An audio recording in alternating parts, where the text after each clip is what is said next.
We're days away from the start of another football season, and I'm thrilled to get to talk about that again this year with the radio voice of the Philadelphia Eagles, the awesome Merrill Reese. Welcome back, Merrill. Good to be with you, Jim.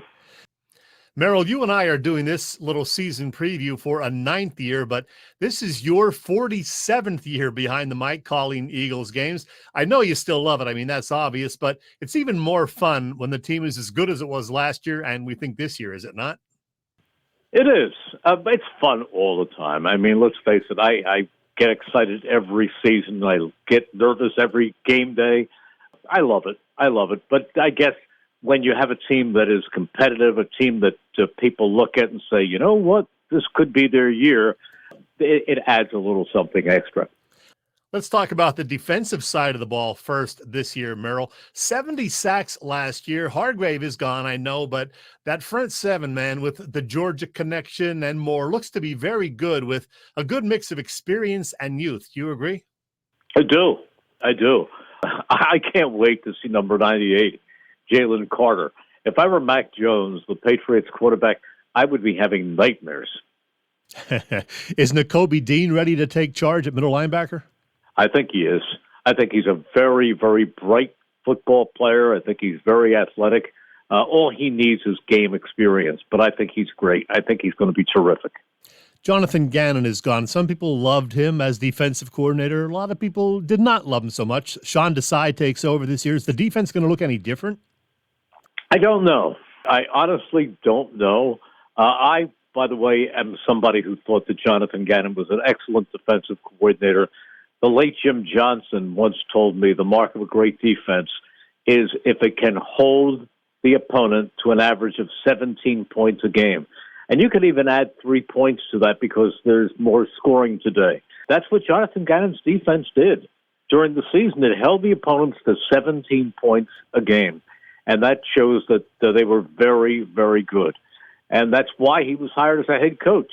But as far as Sean Desai is concerned, I don't know what to expect because, as you know, and everyone knows, I think, the preseason is an exhibition of vanilla.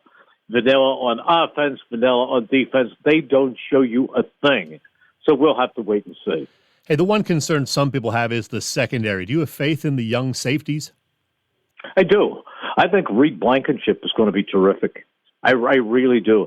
Not sure who the other starter will be, but eventually it's going to be Sidney Brown. And the players refer to him, his teammates refer to him as a heat-seeking missile. He reminds me, and I know I get some question marks about this, and I'm not saying I'm putting him in Canton, Ohio, but he reminds me of a young, not a finished, not a polished, but a young Brian Dawkins when he arrived from Clemson. He just goes after everything he sees and hits it. He has just tremendous passion for the game. Yeah, he is fun to watch. At least we think he's going to be. Merrill, we had the great Ray Didinger on our show last week, and he was really bullish about Jalen Hurts' development, the two great wideouts, and even the quartet of running backs. Here's what Ray had to say. I think the offense is going to be fine. I don't think there's going to be any issues with the offense. And boy, if you're a defensive coordinator, good luck trying to scheme this offense. And I agree, this offense is going to be fun to watch. Yeah, they're great. And not to blow my own horn, Jim, but you will remember that when a lot of people were wondering if the Eagles had a franchise quarterback, I've been behind Jalen Hurts from day one when they drafted him. I thought he was special then. I had watched him at Alabama and Oklahoma. I think he's even more special now, and I think that we haven't yet seen the ceiling. He is a tremendous young quarterback.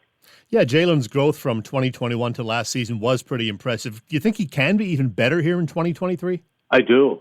I really do. He's playing behind the best offensive line in football. He's got the best trio of receivers in, A.J. Brown, Devontae Smith, and Dallas Goedert. I mean, they're terrific. And then he has a good running back room, too. I mean, you have four guys, all of whom can play. Their roles have not been publicly defined yet, but I think the guy who's probably going to get the most work on first down is DeAndre Swift. I think you're going to see DeAndre Swift a lot on first down. Well, yeah, speaking of DeAndre Swift, with him now in the mix, might we see more screens to running backs? Maybe, although they used screens a lot with Gainwell last year. He was kind of a third down back.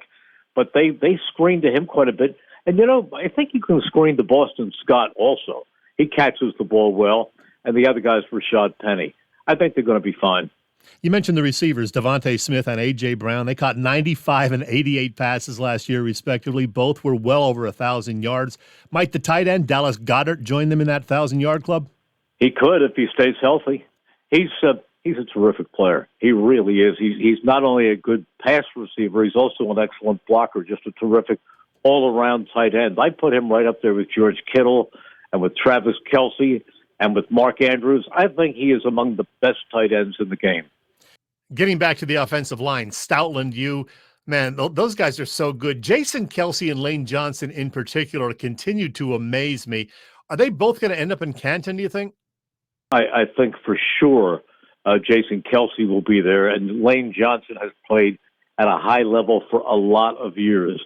The only thing I wonder about is there was a suspension a couple of times, actually, once for 4 games, once for 10 games. Could that figure into it? I don't know. But I think there's a good chance that he certainly has played at a Hall of Fame level. Looking at the schedule, no NFL game is a guaranteed win, of course, but the earlier part of the season looks a lot more accommodating than that stretch after the Week 10 bye. At Kansas City, home games against the Bills and 49ers, then at Dallas and at Seattle, followed by a Christmas Day battle with the Giants. That is a brutal 6-game stretch, Merrill. I guess it is. I'm not a schedule guy, Jim. I'm really not. When the schedule comes out, the only thing I look at is, do we have night travel games where you finish at 1 o'clock in the morning and walk in the house at 6 a.m.? Schedules are based on last year. When people look at the schedule in April when it comes out and start drawing it up with W's and L's. But teams change. Almost a third of the roster changes for a lot of these teams. And injuries. If you could tell me who's going to be lining up for the Eagles and who's going to be lining up for the Cowboys when they meet on December 10th in Arlington, Texas, I'd have a pretty good idea of who's going to win that game. But here we are. We're in September and a long way from that. The NFL is a war of attrition. So the Eagles, of course, went to the Super Bowl last year, and they are the favorites from the NFC again this year. But that's something that's been historically tough, getting back after losing the Super Bowl. Who are the Birds' biggest threats, do you think, in the NFC? In the NFC, a lot of people are saying San Francisco. Now, you can hold me to this. I think San Francisco is going to be a very disappointing team this year. I don't like the quarterback situation at all. I thought Brock Purdy managed the games well for a while, but I don't think he's a special quarterback. And I think they lost a very big piece on the defense when D'Amico Ryans, the former Eagle, became the head coach of the Houston Texans. I thought he was a big reason that defense was so good. You still have to look at Dallas. Who knows about the Rams? They went from Super Bowl to not much of anything last year. Team to look out for might just be the Detroit Lions. They have taken some big steps under Coach Dan Campbell. They could be very dangerous. 2 more quick things, Merrill. Right now I'm holding up a can of Conshohocken Brewery's Merrill and Mike Philly Special Double Hazy IPA. There was a follow-up also, a Mike and Merrill. How do you and your radio partner, Mike Quick, like having beers brewed in your honor? Well, we did it for one reason, and I'm going to be honest with you. We did not make a single penny out of it. The money was done for charity, and quite a large amount was given that was raised from the sale of that to the First Tee of Greater Philadelphia. Mike is very actively involved in that charity that brings golf to children in the inner city. It's a wonderful thing, and it's a character-building experience. So that's where it went. So for that reason, I like it a great deal. And finally, we're going to get to see the Birds in Kelly Green a couple of times this year. Merrill, you a midnight green or a Kelly Green guy? I'm a whatever it takes to win guy. I like them both. The only uniform I don't like when they wear the white jerseys and the green pants. I call them the slow green pants. I don't like that uniform. I think that the white jerseys and the green pants look kind of like a high school team. But I like them in all white. I like them when they wear the Kelly green. I love that. I love when they wear their midnight green. And I guess it's out of the repertoire this year, but I used to call them the Black Knights of the Schuylkill when they would wear the black jerseys. I thought that was a neat uniform once or twice a year. You're the best, Merrill. Thanks for doing this for a 9th straight season with us here on Philly Pressbox Radio. Always great to get your insight. Have a great season. My pleasure, Jim. Nice to be on with you.